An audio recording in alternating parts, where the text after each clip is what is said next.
So I mentioned in one of my videos that I love a woman with a backbone and I love a woman who's independent, and I still stand by that. But one thing I have a problem with is not them necessarily, but I would always prefer for a woman to live at home with family. You know, it could be mum or parents or auntie or grandparents, anyone. But I would rather a woman live with family rather than live on their own. Because I know a girl who, she lives on her own with her daughter and she needs to move out soon. And there's some business going on with the cooker. I don't know what's going on with the cooker, but she said to me that she hasn't damaged the cooker. And basically the landlord is trying to take liberties and trying to withhold the deposit. Now, I have a problem with that because I don't like when I hear people, especially men, taking advantage of single women, because I don't like bullies and it really grinds my gears when I hear things like that. So personally, if I met a girl, I would want to be the person who takes her out of that house and we go and move somewhere together. Now, I'm not saying that because I want to try and be controlling or I want to be the person who, oh, it's my house. No. We could buy a house together, let's say, right? But I don't like when women live on their own, because there are people out there, because they're more vulnerable. You know, you got flipping stupid people want to turn up at the house, past relationships, you know, come back to haunt them.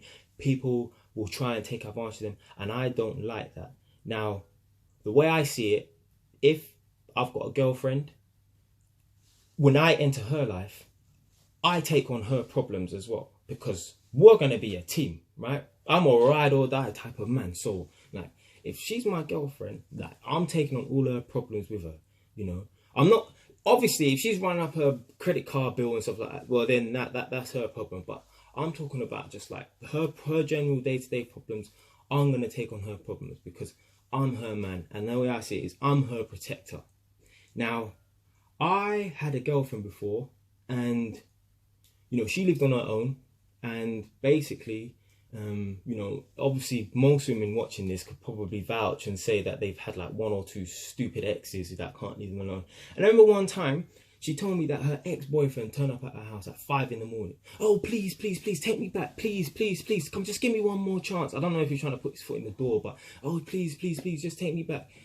Just acting really pathetic and stuff. So most women who are watching this could probably vouch that they've had one guy who just wouldn't leave them alone. Like, he's always texting her, sending her, leaving roses on the doormat outside the front, leaving her love letters through the door and all kind of foolishness like that. So he wouldn't leave her alone. And I remember one time we were on the phone, and anyone who's been in a relationship could always remember this is quite funny. So basically, have you ever been in a relationship with someone and like you're on the phone but you're not actually talking? So you'll be on the phone for 2 hours. Obviously, I'm the guy, so she's the girl. So we're on the phone together, and then the phone's just there on the side, we've got on loudspeaker or something like that, and we're both just doing our thing. Like, she'll be on the laptop doing whatever, I don't know, I'm doing whatever, just doing nothing, but we're not even talking. And like 10 minutes will go by on the phone, and the phone line is active, but we're not actually talking. So that's just how we used to have phone time like that. I remember we was on the phone now, and then she got a knock at the door at like midnight.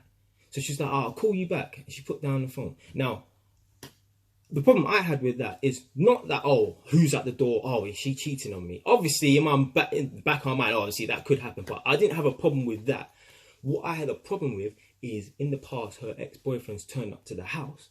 And he's just, oh, please. He's being like kind of a bit overbearing, a bit pushy. So I had a problem with that. So about 30 seconds went by after she put down the phone. I phoned her. No response. So I'm thinking like, yo, what's going on now? So called her again. No response. So I stood up now. I'm getting ready to put my trainers on now. She lives half an hour away from my house, but I don't care. I'll make that journey.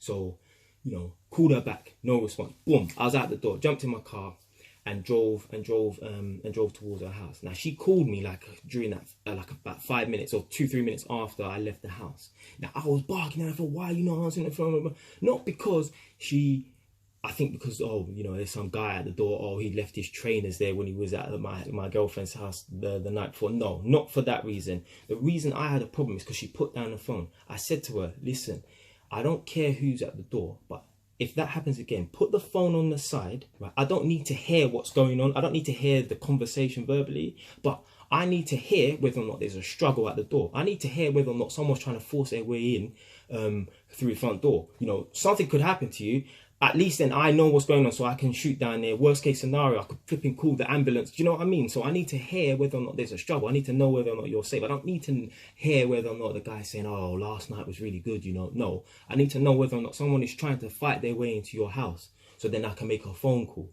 So that's the problem I had with that. And the way I see it, as I said again, right, like, you know, if I've got a girlfriend and we'll work together, I take on her problems. So if she's got a problem with someone, then I've got a problem with someone. If she says she's on him, then J Wise is on him. If you like the video, subscribe. If you don't like the video, change your station.